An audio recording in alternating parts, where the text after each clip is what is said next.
This is Frameform.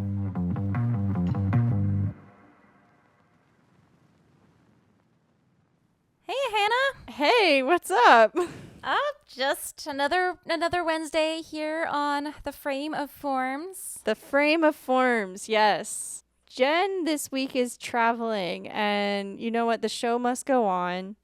So Claire and Yep. I are going to be, whispering into your ears today. Yes, but Jen is very, very much here in spirit. Yes. So today's episode, if you read the title, we're going to give you guys a brief lesson in putting your work on the internet, which is basically a very common thing these days. Wouldn't you say, Claire? Oh, absolutely. Absolutely. This is the kind of thing where I think you could devote maybe like 5 different podcasts or 5 different episodes just to this topic. And I mean, I think you could even just spend one episode discussing like what counts as work. Because so much gets mixed into the milieu of what we see on either social media or on web pages. And that ranges everywhere from very highly produced work that you might commonly see in a cinema, along with some very, very DIY work. And so there's always this question of what do you want people to see? Like what part of your portfolio or your work or your process do you want people to see, and what in that sense counts as work? And there's a whole discussion to be had about that. But today, we're really going to be focusing on some of the basics of why people are gravitating toward online spaces and things you might want to consider as you are putting content online. And I actually want to say right off the bat, I so hate the word content. Oh my God. Yeah, it's kind of triggering in some cases. Like, I watch these YouTube interviews or YouTuber interviews talking about content. And I mean, it's so funny to be in this time where like everyone kind of feels like they need to be creating, but they're not creating anything, they're creating content. Mm-hmm. And that's what is, bringing in the money in a lot of cases. Yeah. Or that is their brand identity, developing a brand identity. It's very, I don't know. It's very 2022, the now, the future. Very much so. Very much so. Yeah, content to me is just always such a nothing word. It kind of just describes really anything. And when that so-called content, which can include maybe films that you are creating along with maybe a short video that you decided to shoot this morning, or like an apology post or an update post, or just some musings about the latest philosophy that you read, and that all gets merged into this sort of this pile, this bucket, this basket of content. And to me, that what that does is sort of almost devalue the work that maybe someone might be focusing on, or so maybe the work that someone might care about the most. Yeah. Again, there's a whole conversation to be had about that.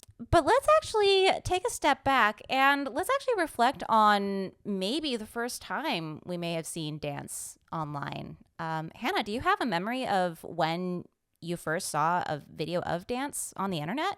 You know what? I have no idea, actually. I think I probably saw dance documentation, dance work online, but not an actual dance film. I started getting into dance film around 2012.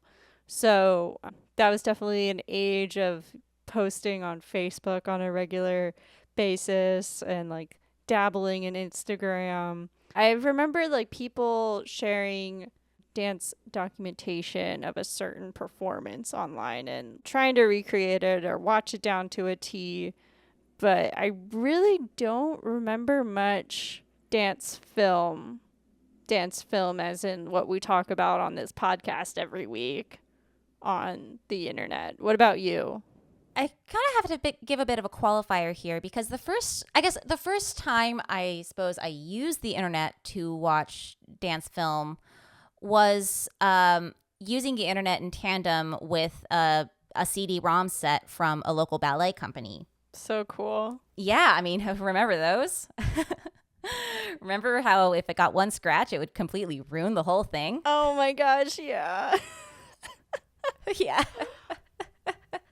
But I remember that there's a CD-ROM from a local dance company that that one could put in and then use in tandem with an internet page in order to watch different interviews that this company was giving with its dancers and little behind the scenes bits as well. So similar to what we might see like on an Instagram page or a YouTube page, but it was in a physical media form.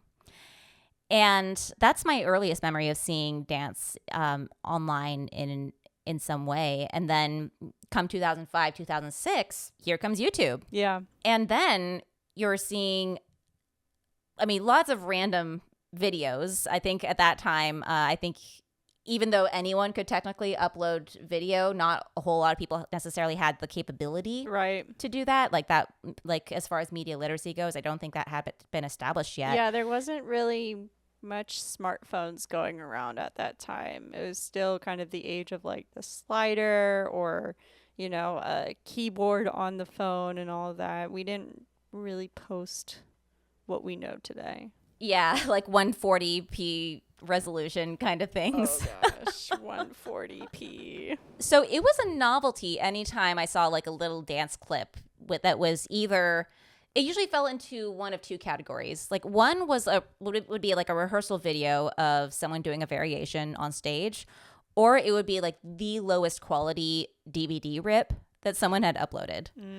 So I really couldn't attest to quality. But then, and we referenced this in our So You Think You Can Dance episode, when So You Think You Can Dance was on and I missed an episode, I would go to YouTube and watch the dances there. Wow. And in a way, it became sort of like a historical archive and almost like a failsafe that if I wasn't in a certain place at a certain time, I could just reliably go to YouTube. And that also extended to figure skating as well. But that, again, is a subject for another episode. Well, putting work online, like, I mean, a big reason why I got into dance filmmaking or filmmaking in general was the fact that I can put it online.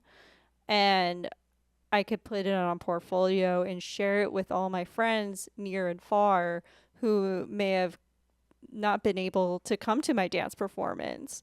And in that way, I can create my own content the way I really want it, which was not to be on a stage.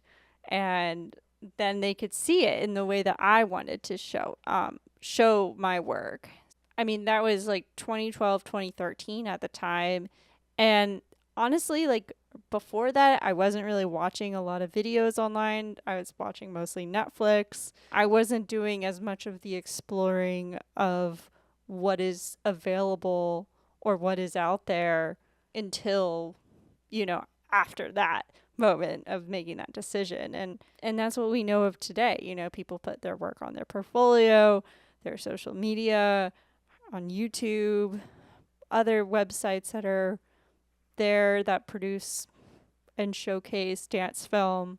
But I mean, it was, I don't know, you could say like the future of actually sharing dance art video beyond on the internet. And when it comes to dance film specifically, I'd say maybe before 2012, it was hard to really find a consolidated place that everybody could access. Totally. Because the films were usually seen either at festivals or on some compilation DVDs that would only be sold in like New York and London. Yeah. And if you wanted to see them, you'd have to pay, through the nose to have them shipped. And a lot of festivals operated in this way as well to create more of this event atmosphere too. But then we saw some people taking the cue from these streaming services and starting to put work online. And I'm, again, very honored to be speaking with one of the people who really took the initiative to do that right now.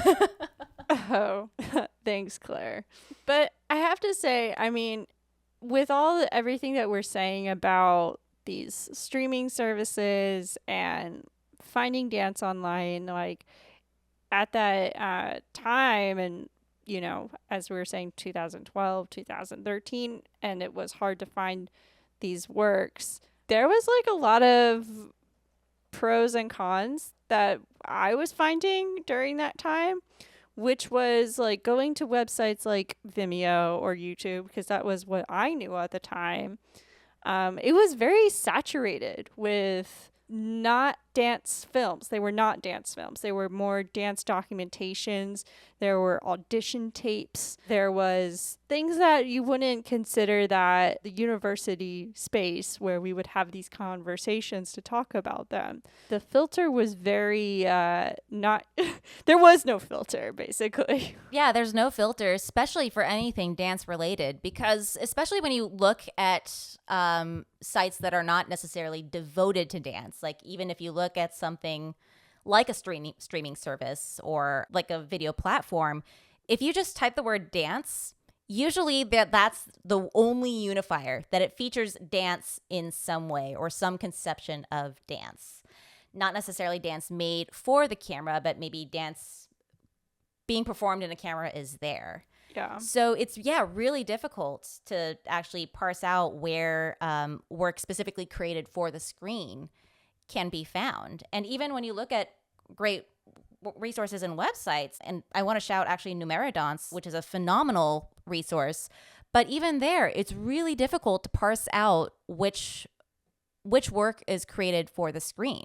Right. And then you can get even deeper with that, where you see very highly produced performance documentation, which in a way that's dance reframed for the screen, but its anchor is still in the live performance. The creation of that work was still, with the context of a live setting in mind. Right. And so, it's difficult. I think it's still difficult, but even then, like that, there's enough platforms with a stronger sense of curation where it's much easier to find that kind of work. I still question to this day about how we can improve that, but that's a conversation that we'll reach on later in here. But besides the pros, which is you're putting your work online, great. More viewership for people. And when we say viewership, I'm not just saying friends and family. You're going to get a lot of, different people, especially if you're putting it publicly online on such, popular platforms. I'm just going to keep saying YouTube and Vimeo because those are the most widely easy. And you just know, someone from another country is going to take a look at it and watch it, which is very great. I think that's just like a blessing, and again, that was like what I was thinking when I wanted to put my work on. It was like, I want that random person that I don't know who is not in the same time zone as me that's going to be able to see it. The beauty of the internet. Exactly. And there's also, at least a lot of the talk when I was first getting into dance film was film offers a more streamlined method of distribution rather than putting on a live performance. And I've been in plenty of those settings where you spend like 5 months putting your heart and soul into a live work that like a dozen people see. And so having that work live in a place and being able to point people to that work, to that place, and you'll get their feedback in real time. Because again, when you're dealing with live work, it's very rare that you get any kind of feedback other than, oh, I liked it. Oh, that was great. And then that's usually the extent of it. That little extra critical thought means a lot, and I think that's what we all strive as artists, is we just want that one comment that's not just a compliment. We want that one thing that they thought about it. I definitely agree. And one thing that you said that made me think about the living online, but purely living online, it's also an archive that we're setting up on there. Being able to revisit, or someone just discovering it after X amount of years, is such a great way to preserve the things that we put into, not the metaverse, not just yet, but what is out there. Eventually. Eventually.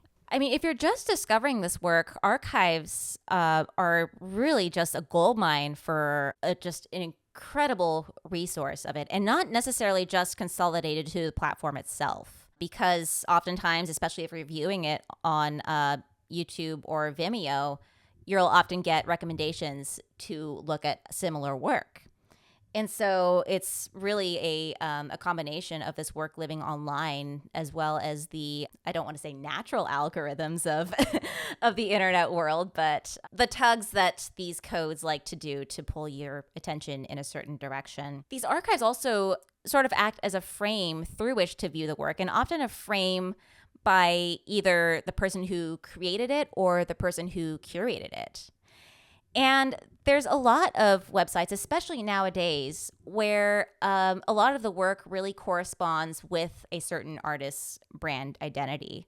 I'm thinking in cases like Jacob Jonas Company, or even cases like Homeroom, where the methods of release really correspond to what that artist's work or what that artist's persona is about. And they really are essential to constructing sort of these ideas of an online persona, and almost a way of controlling like what the mythos, for lack of a better word, in a way, of what an artist is and what they're about.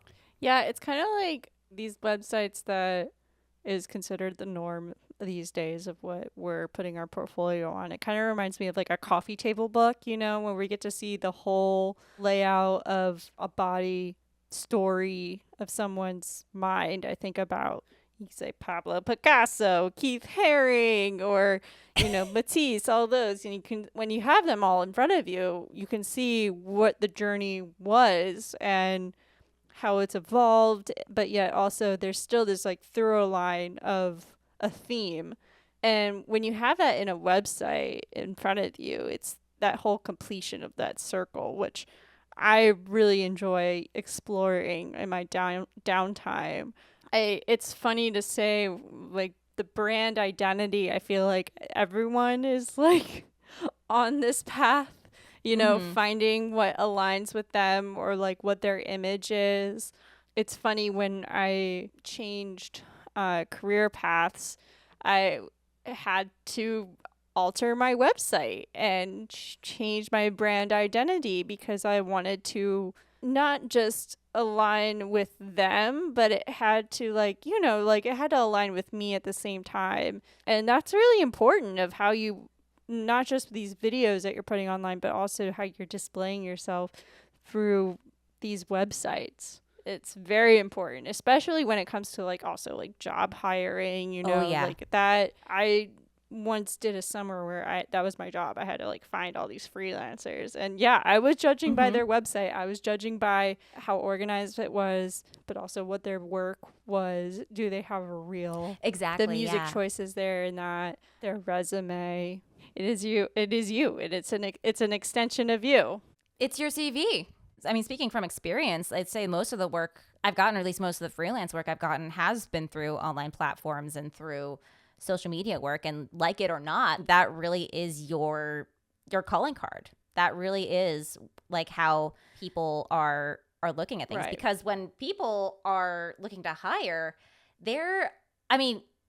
first of all, they're usually hiring last minute. Yes. So they are looking at what catches their eye, and someone that they can feasibly access very quickly. And if your online presence displays that, they're more likely to reach out, and you're more likely to get calls, or not calls necessarily, or I guess DMs nowadays. The fact that artists are gravitating more toward online spaces to put on their work rather than institutional settings like a festival space, or like even like a major dance space, it really helps them curate the ways that the work can be seen. Yeah. And this can be really difficult when it comes to festivals. And I know from a festival perspective, it's really difficult to curate programs in ways that all the films can be seen as they were intended to see. But it's very lost for short films to get buried in a shorts program.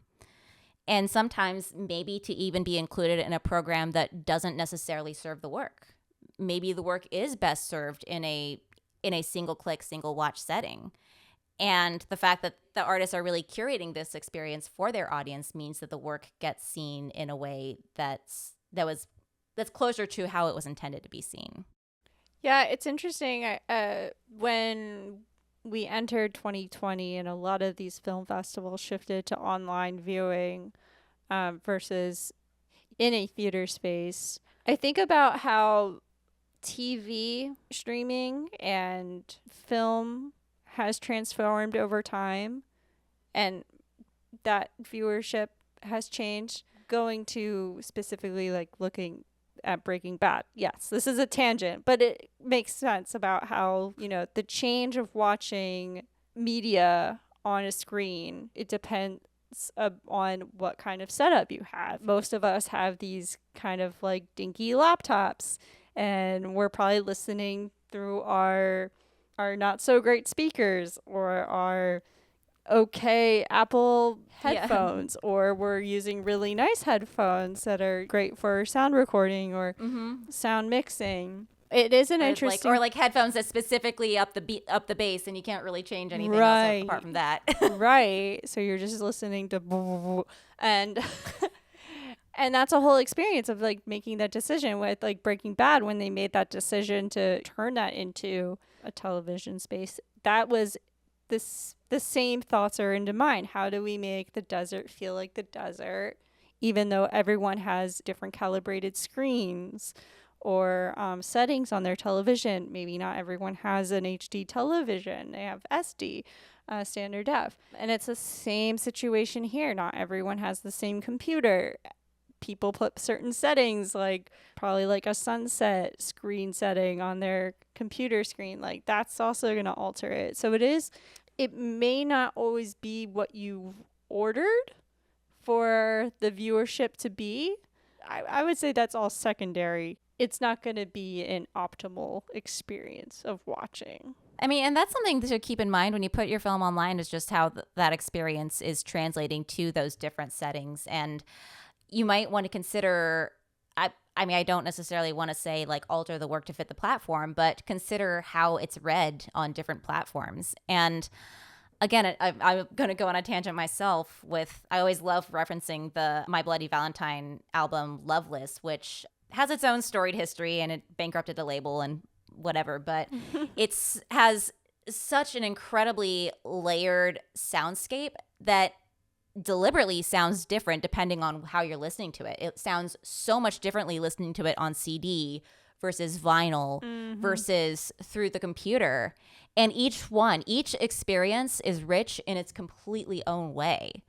So you want to consider how your work is being read and even just be open to allowing different interpretations of it as well. Right. I mean, it's like kind of like how when we had our discussion with Andrew for our mobile Green Dance for Smartphones episode about like that's like changing the way of how we record Screen Dance, talking about the portrait view versus landscape.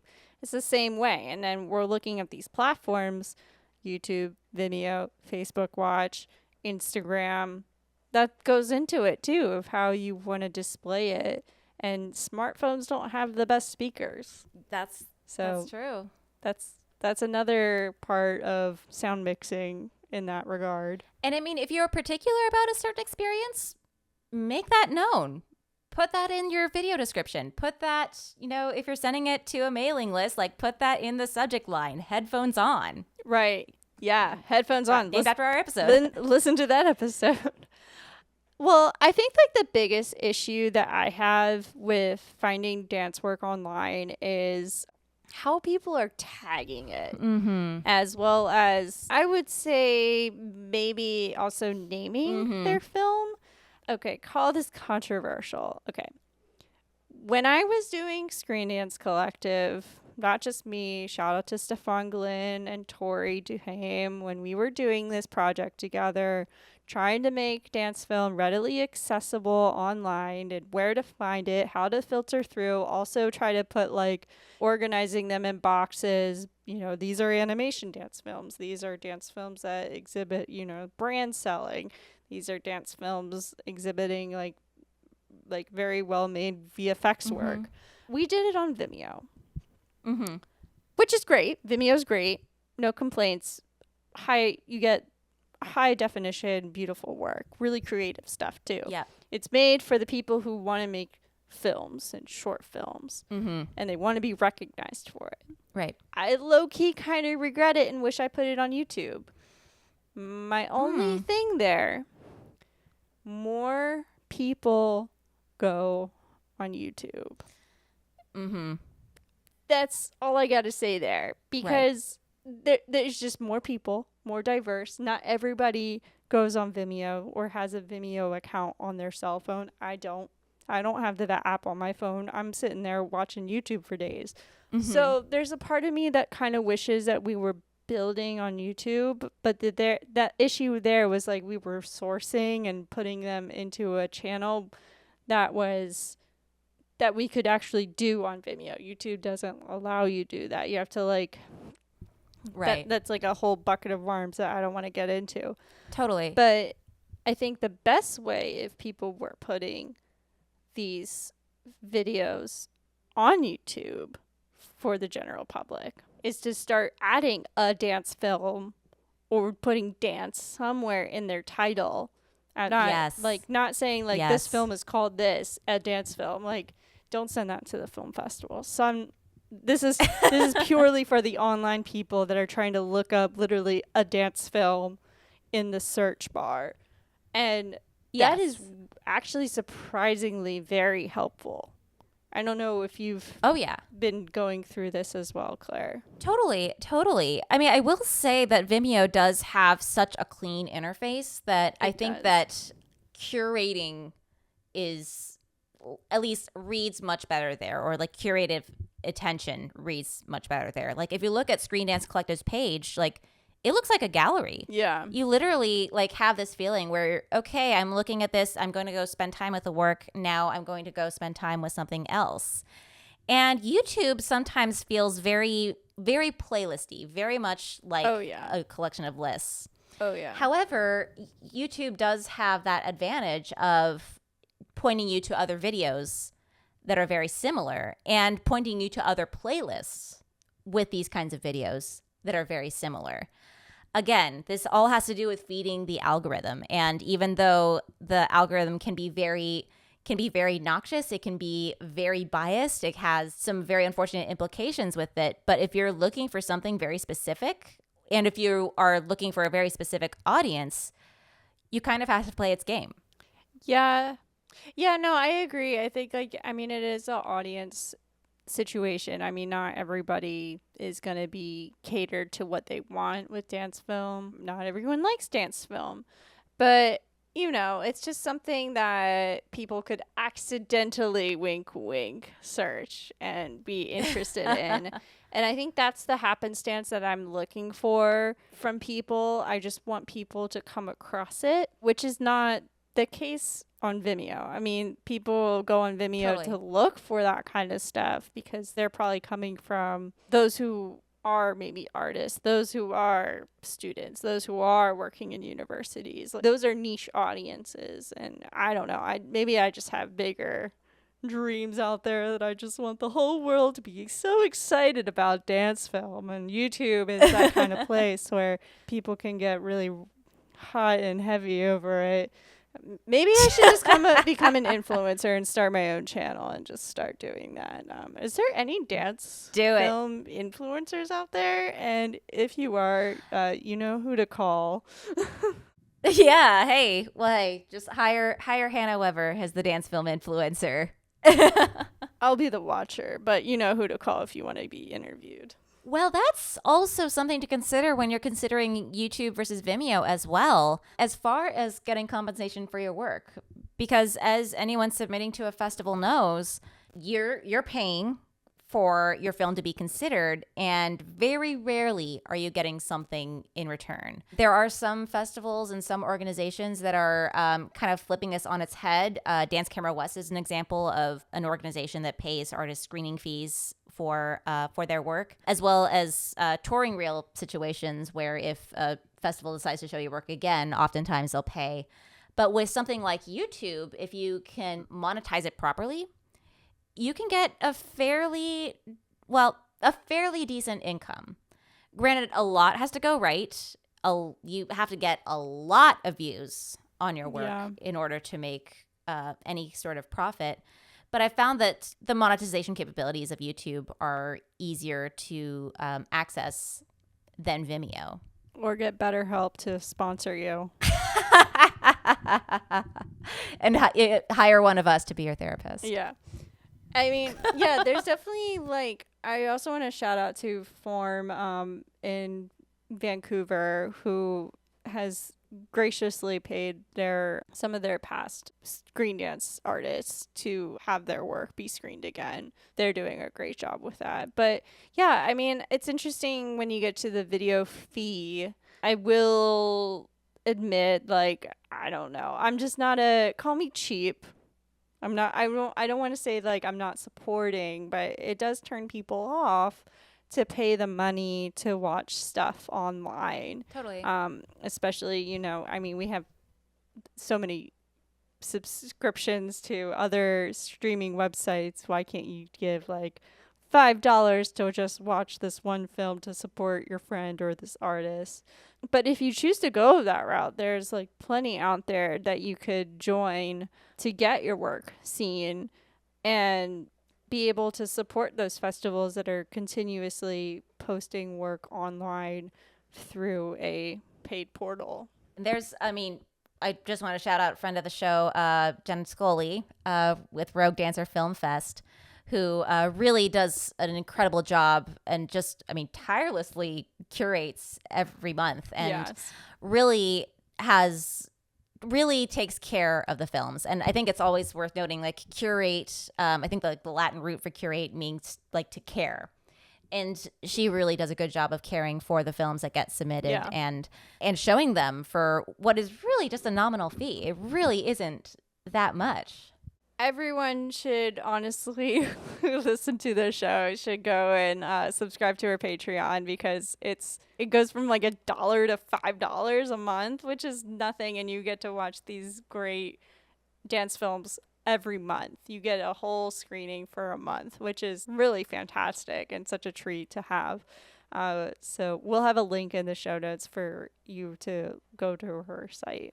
And there's some festivals that do have a streaming service associated with it. Both San Francisco and Screen.Dance use Marquee, sometimes in tandem with live events, to put work online. And Dance Camera West actually has a distribution deal with Ovid TV. So jury winners from that festival get further distribution from that particular platform as well. I was going to say, would you say that getting your work featured on these paid services could be considered like more scholarly, or maybe equally as scholarly as getting your work shown at a film festival versus just throwing up a film online? I think it has to do with who is curating it or who is vetting the film. I mean, if you're putting it online with no context and sort of like no bounds through which to view it, then it can get lost. Like that is a work that can get lost. But if it's put online by an organization that has quote unquote vetted it and, deemed it worthy, again, all of these, I'm using air quotes for everything I've just said, I think that adds some level of prestige or some level of notoriety for the film and almost helps others say, okay, someone else likes this. Right. Someone else wanted to see it. Maybe I want to see it too. Right. Call me an anarchist, whatever, or like someone who maybe just cares but doesn't care at the same time. But I think people should just make work, put it online, and see what happens, because you might become the next person that makes a big splash with the work that you're creating. And I think with everything that we're saying regarding figuring out where you post it, how you are sharing it online, how you are tagging it, how creative is it? How well thought out is it? Yeah. It is. Just because it's online doesn't mean it's a great film. It's still as important as some film that you made in school, or a big budget film that you've put a lot of money into. Put your work online, show your body of work, Yeah. and make it count. Yeah, framing is everything. Framing is everything. How you're choosing to name this work, how you're expecting other people to find this work. And I also wanted to add another layer to it is how is this work engaging with other work that's already out there? Because if you have an online presence, you're definitely not creating in a vacuum. 100%. You're absolutely aware of the other work that's being made out there. And yes, there are ways that you can approach this from a strategic angle and just, again, feed the algorithm, like every post you see, comment on every post you see, and subscribe to other channels. But you can also use this as an opportunity to, in some ways, engage with other art and engage with other artists. And in some ways, maybe even find a community Yeah. around this. Yeah, I think that was really evident during the last few years in the Upside Down, where we did see a huge explosion of dance film online, and we had a lot of people actively meeting as a greater community and discussing the work in a way that when we were locked inside, it almost facilitated the strengthening of this community. And again, community is another, I think that can also be another problematic term as well. What exactly constitutes a community? Is just being present in space, does that count? But you really want to consider how your work is engaging with other work out there. I think that's the best thing that you've said right there, Claire. The community that you are working with, but one video can be shared amongst a whole community. Mm-hmm. And they're going to share that to other communities. Exactly. And it just spreads like a bad wildfire, but in this case, a good wildfire. The greatest wildfire. And I think that's the best part of sharing work online and putting it up there is just being able to have that chain reaction just blow up. Mm-hmm. Absolutely. So consider this. Think about not just submitting your work to film festivals, but just putting it up online and seeing if your friends can engage, share, put it on Pinterest, put it wherever you want to put it, and see what happens. And, if you get bad comments, don't worry about it, because that's a whole other bucket of worms that we're not going to get into. You know what to do. But see what happens, and anything but good can come out of it. And if things go bad about it, you can always take it down. That's the best part of the internet too, is that you have the control of what happens to that video. I do want to add some practicalities to that as well, as far as sharing your work. And this can also correlate with branding as well, especially if you're posting on a social media site. Maybe you want to consider using watermarks or something specific to market as yours. Yes. This is very much platform dependent, but especially if this is work that's going to be shared quite a bit, sometimes it's hard to pinpoint where the origin is. So Right. making that clear once and for all is very key. It's always great to create work and use the internet to test the waters. And this is also a way where you can find your people if they're not in your immediate geographic space. Like sometimes this is a way where you can make those strong connections. And I mean, I can only speak from my own experience, but the screen dance community and the wider world of screen dance is a very, very supportive and very enthusiastic of work that's being created and want to share that work and spread that work as much as possible.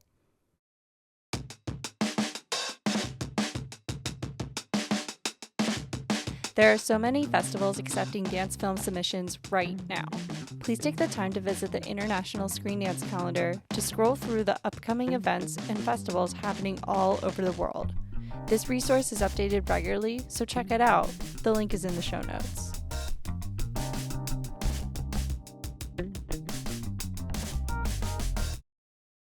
Well, Claire, I hope these people join the network that we have been a part of and put their work online and try new things out. Absolutely. And we, as always, will have links in the show notes to help you do that. Thank you all for listening, and we will be back next week with Jen. So we'll see you then. Yeah!